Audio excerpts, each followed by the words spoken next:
Vanessa Duhamel.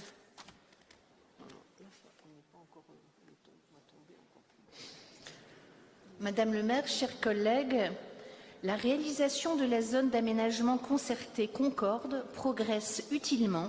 Nous nous en réjouissons bien évidemment.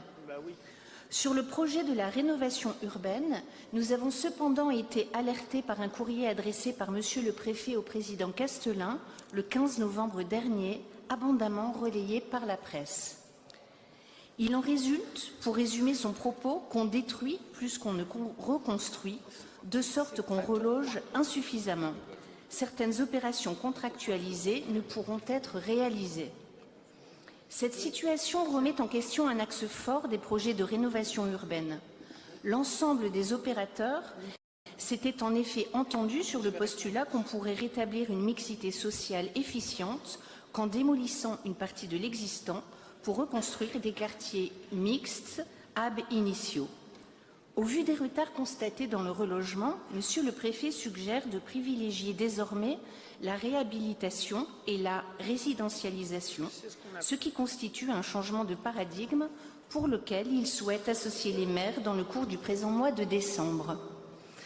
La ZAC Concorde ne peut évidemment être concernée, mais nous nous interrogeons sur le projet L'île Sud visant le faubourg d'Arras, les aviateurs au Bois Blanc et l'île quartiers anciens dans lesquels les démolitions ont débuté.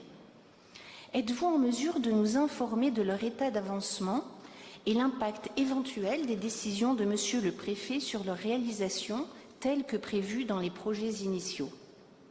Madame l'adjointe Estelle Rode s'est voulue rassurante en affirmant ce 1er décembre en commission aménagement durable du territoire de la Melle que notre commune ne connaissait aucun retard de réalisation.